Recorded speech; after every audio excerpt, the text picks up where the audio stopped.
Imagine walking into a restaurant on your daughter's birthday, dressed your best, her hand in yours, both of you smiling, only to be told you don't belong there. Not because of how you act, not because of what you've done, but because of what you look like. Welcome to Voices Unchained. If stories like this make you think, don't just scroll.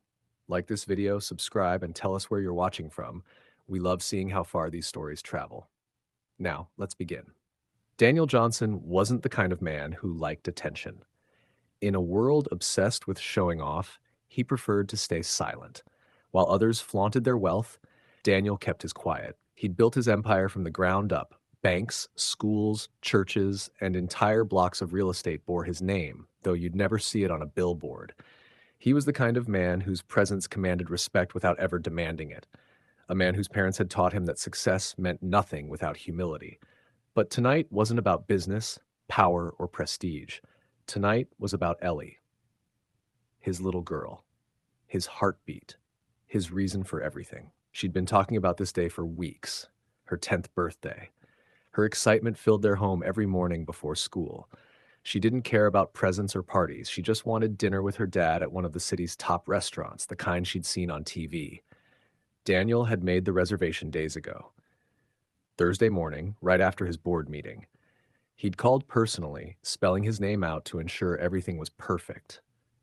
Now, as they stepped through the glass doors of the restaurant, Ellie's eyes sparkled like the chandeliers above. The smell of roasted garlic and buttered steak filled the air. Couples laughed softly over candlelight.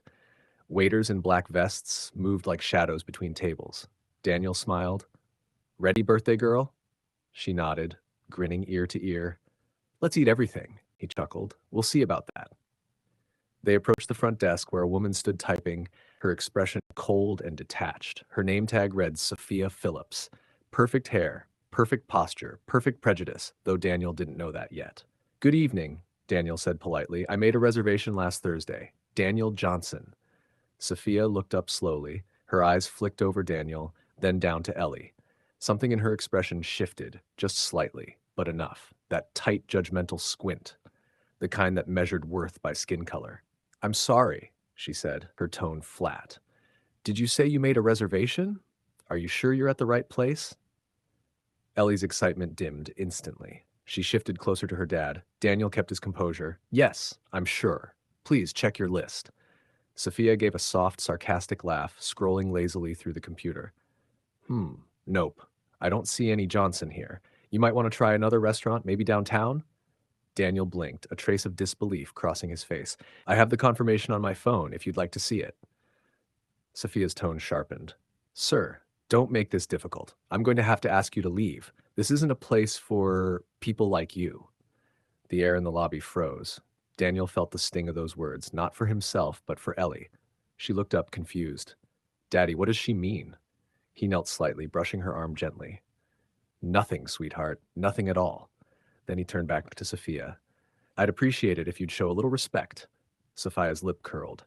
"Respect? Don't make me call security. You're disturbing my guests." Before Daniel could respond, a white couple stepped up beside them. Sophia's whole face transformed. Smile wide, tone sweet, posture perfect. "Good evening, Mr. and Mrs. Coleman. Your table is ready. Right this way." She grabbed 2 menus and led them past Daniel without hesitation. The man glanced at Daniel briefly, awkwardly, sensing something wrong but saying nothing. Daniel's chest tightened. His daughter tugged his hand again. "Daddy, can we just go somewhere else?" He swallowed hard, fighting the humiliation burning inside him. "No, baby. We're not going anywhere. We belong here as much as anyone else." Turning back to Sophia, he said firmly, "Is this really how you treat your customers? You're refusing service because of how we look?" People had started to notice now. The hum of conversation dipped. Eyes turned. Sophia crossed her arms. "See it however you want, sir. You're not welcome here." "I'd like to speak to your manager," Daniel said. Sophia laughed. "My manager? Sorry, he's busy. There's nothing for you to discuss." Daniel exhaled sharply, his patience running thin. "Get your manager." Sophia flinched at the authority in his voice, then quickly composed herself. She stepped back dramatically and screamed, "Security! This man is being violent! He tried to attack me!" Gasps rippled through the restaurant. Ellie clung to her father's leg, terrified. 2 security guards rushed over, one white, one black. The black guard, tall and calm, looked at the situation carefully. "What's going on, ma'am?" he asked. Sophia pointed at Daniel. "He's been aggressive since he walked in.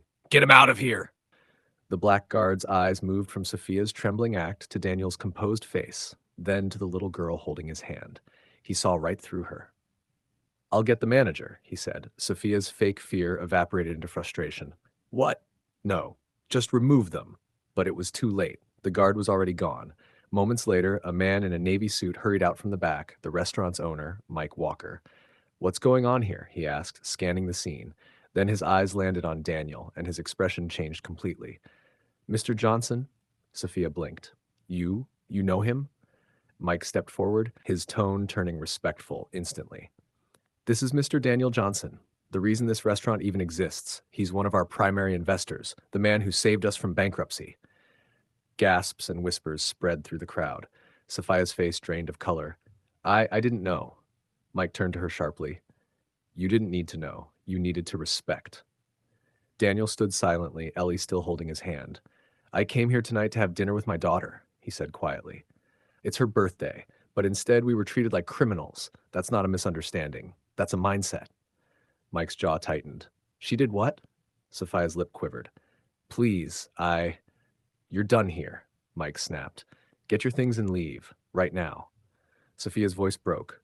"Mr. Johnson, I'm so sorry, I didn't mean—" Daniel cut her off gently. "What's done is done." The room was silent as Sophia grabbed her purse and rushed out, tears of embarrassment staining her cheeks. No one clapped, no one pitied her. Everyone knew what they'd just witnessed. Mike turned back to Daniel. "Sir, please allow me to personally apologize. I take full responsibility. And happy birthday to your daughter." He motioned to a waiter. "Set the best table we have. Now." Daniel gave a small nod. "Thank you. Let's just make sure something like this never happens again, to anyone." As they were led to their table, the atmosphere shifted. Waiters hurried to serve them. Other guests smiled apologetically. Ellie's eyes began to brighten again. They sat by the window overlooking the city lights. Mike personally brought out the cake. "Happy birthday, Ellie," he said warmly. Her face lit up again. "Thank you." For the rest of the night, Daniel and his daughter laughed, shared memories, and created new ones. The humiliation faded into pride, because despite the injustice, Daniel had shown his daughter what dignity looked like under pressure. A week later, word spread. Sophia's name was blacklisted across several top restaurants. No one wanted her customer service. And Daniel? He never mentioned the incident publicly. He didn't need to. The truth had already spoken for him. When the night ended, Ellie looked up at her dad. "Daddy," she said softly, "why was she so mean?" Daniel smiled gently, brushing a curl from her forehead. "Because some people forget that respect isn't about who you are, it's about how you treat others. But you remember this, sweetheart. We don't let their ignorance define us. We rise above it." She nodded, her small voice filled with understanding. "I will." And in that quiet restaurant corner, surrounded by city lights and fading music, a father and daughter shared something priceless: dignity, resilience, and love. So remember, never judge a book by its cover, because the person you look down on today might be the very one keeping your world standing tomorrow. If you believe in stories that challenge prejudice and celebrate humanity, hit that like button, share this story, and tell us, where are you watching from? This is Voices Unchained, where truth speaks louder than hate.